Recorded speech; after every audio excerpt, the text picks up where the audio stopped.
سامعین ناظرین، infection control society اپنے تعلیمی سلسلے کو آگے بڑھاتے ہوئے جس مرحلے کے پر پہنچی ہیں وہ یہ ہے کہ جس وقت حاملہ ہاسپٹل میں پہنچ جائیں یا مڈ وائف یا طبی عملہ ان کے قریب ہو یا نرسنگ جو بھی ان کی مدد کرنے کے لیے تیار ہو رہی ہیں، تو ان کو کس طرح سے ان کا جسمانی معائنہ کرنا چاہیے۔ پہلے ہم نے آپ کو یہ بتایا تھا کہ کس طرح ان کی کیس ہسٹری لینی چاہیے اور موجودہ زچگی کی ہسٹری اور پچھلے بارے میں پتہ سابقہ ہسٹری بھی ان کی دیکھنی چاہیے۔ اور اب ہم آپ کو یہ بتائیں گے کہ حاملہ کے پیٹ کا معائنہ اور عام جسمانی معائنہ۔ حاملہ کی عمومی حالت اور لیبر کے مرحلے کے بارے میں جاننے کے لیے مڈ وائف یا نرسنگ سٹاف کو پہلے ہی ملاقات میں اس کا گہری نظروں سے جائزہ لے لینا چاہیے۔ حاملہ کے انداز و اطوار سے کسی نہ کسی حد تک ظاہر ہو جائے گا کہ وہ لیبر کو کس طرح برداشت کر رہی ہے۔ اگر وہ سیدھی کھڑی ہو تو اس کی جسامت، قامت اور چال ظاہر ہو جائے گی۔ اس کا قد، اس کے جوتے کا نمبر بھی نوٹ کر لینا چاہیے۔ حاملہ لیبر کی شدت محسوس ہونے پر کرہا بھی سکتی ہے۔ اس کا رنگ پیلا پڑ رہا ہو یا نیلا پڑ رہا ہو تو یہ تشویشناک بات ہے۔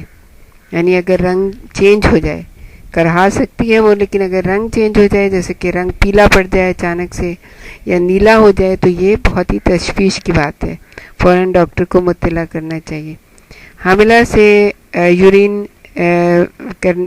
کے لیے پاس کرنے کے لیے کہا جائے، اس کا نمونہ، اس کے پیشاب کا نمونہ لے کر اس میں پروٹین، گلوکوز اور کیوٹنس کی موجودگی کا پتہ لگایا جائے۔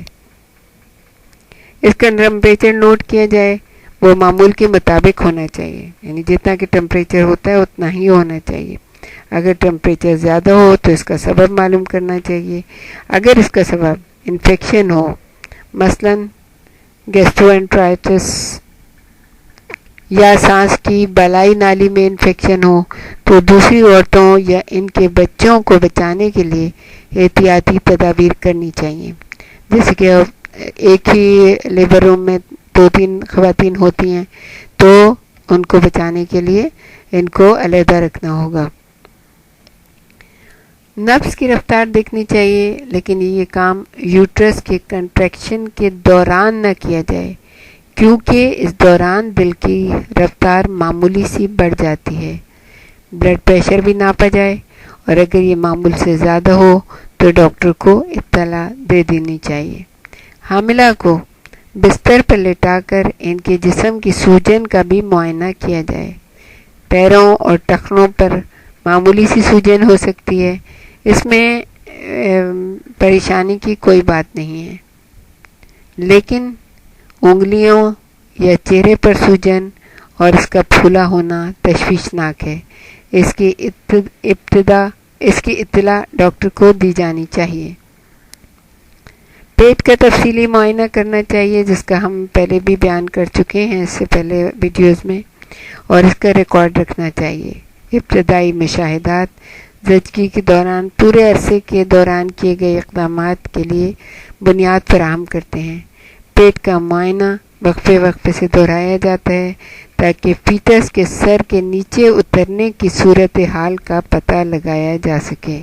یعنی بار بار پیٹ کا معائنہ کیا جاتا ہے کہ فیٹس کا سر کہاں تک پہنچ گیا ہے۔ اس کو ناپنے کے لیے پیلوس کے کنارے سے اوپر فیفٹس پیبل کی تعداد گنی جا سکتی ہے۔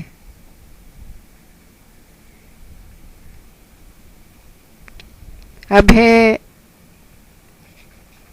ویجائنا کا معائنہ۔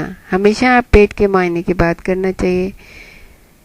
اس وقت حاملہ کا مثانہ خالی ہونا چاہیے۔ اندرونی اور بیرونی صورتحال کے بارے میں جاننے کے بعد ایک ماہر مڈ وائف یا نرس زچگی میں پیش رفت کو پوری طرح سمجھ سکتی ہے۔ اب اس چیز کے مقاصد کیا ہیں، کہ مقصد کیا ہے یہ سارا کچھ کرنے کا، یہ پیٹ کا معائنہ اور جگہوں کا معائنہ، کہ پہلا یہ ہے اس میں نمبر 1 پہ زچگی کو مثبت طور پر تشخیص کرنا۔ نمبر 2 ہے فیٹس کی پریزنٹیشن کی مثبت شناخت کرنا۔ نمبر 3 شک و شبے کی صورت میں یہ معلوم کرنا کہ سر پھنس گیا ہے یا نہیں۔ نمبر 4 یہ ہے یہ معلوم کرنا کہ 4 واٹرز پھٹ کر نکل چکے ہیں یا نہیں، یا انہیں مصنوعی طور پر پھاڑا جائے گا۔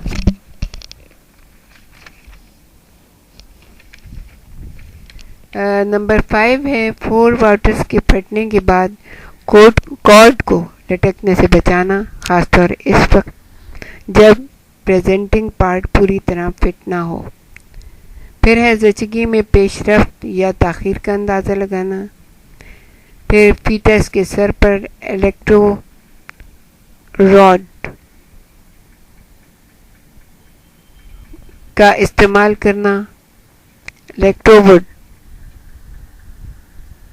سروکس، پھر یہ ہے کہ سروکس پوری طرح کھل جانے کی تصدیق کرنا۔ اور آخر میں ہے کہ ایک سے زیادہ بچے ہونے کی صورت میں دوسرے کی بچے کی لائی اور پریزنٹیشن کو یقینی بنانا اور دوسری ایمنیٹک تھیلی کو چھیدنا۔ مڈ وائف کو یہ علم ہونا چاہیے کہ صرف وجائنا کے معائنے سے یہ تمام معلومات حاصل نہیں ہوں گی، اور یہ کہ لیبر سے گزرنے والی عورت کے ہوشیاری سے اور مسلسل مشاہدے سے وہ اس قابل ہو سکے گی کہ اسے وجائنا کا غیر ضروری معائنہ نہ کرنا پڑے۔ اگر خاصی مقدار میں خون نکل رہا ہو تو مڈ وائف کو ہرگز معائنہ نہیں کرنا چاہیے۔ معائنہ صرف اس وقت کیا جا سکتا ہے جب یہ معلوم ہو کہ پلیسنٹا یوٹرس کے بالائی حصے میں موجود ہے۔ اب طریقہ کار اس کا کیا ہے کہ زچگی کے دوران معائنہ انفیکشن سے بالکل پاک طریقے سے ہونا چاہیے۔ لاپرواہی کے ساتھ معائنہ کرنے سے بعض نقصان پہنچانے والے جراثیم اندر داخل ہو سکتے ہیں۔ اس معاملے میں اسٹرلائز پھریری یعنی سواب اور پیالہ اور صرف ایک بار استعمال کرنا چاہیے، اور صرف ایک بار ڈسپوزیبل دستانے استعمال کرنے چاہیے۔ مڈ وائف کو چاہیے کہ وہ پہلے حاملہ پر طریقہ کار کی وضاحت کر دے، اور اگر اس کے پاس کوئی سوال ہو تو اس کا جواب دے۔ زیادہ سے زیادہ تفصیلی معائنے کے لیے حاملہ کو پیٹھ کے بل لٹایا جاتا ہے، لیکن اگر ضروری محسوس ہو تو کسی اور پوزیشن اپنانے کو بھی کہا جا سکتا ہے۔ معائنے کے دوران رانیں کھلی ہونی چاہیے اور گھٹنے مڑے ہوئے ہونے چاہیے، تاہم غیر ضروری طور پر اوپن کرنے کے بجائے حاملہ سے کہا جا سکتا ہے کہ وہ اس وقت اپنے آپ کو کھولے جب مڈ وائف معائنے کے لیے بالکل تیار ہو۔ مڈ وائف ہاتھ دھو کر دستانے پہن لے اور پھر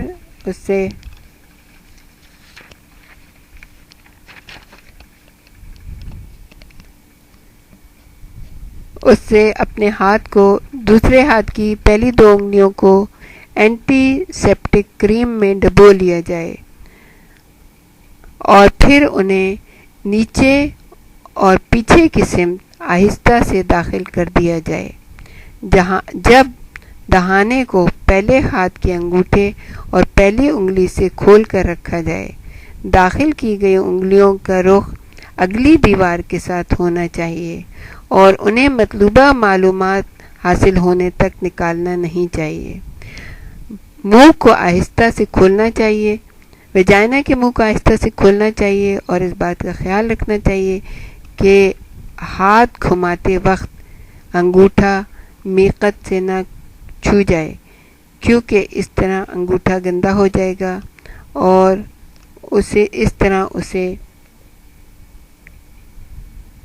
کیونکہ اس سے حاملہ کو بے چینی محسوس ہو سکتی ہے اور کوئی بھی انفیکشن اس گندے ہاتھ سے اس کے اندر جا سکتا ہے۔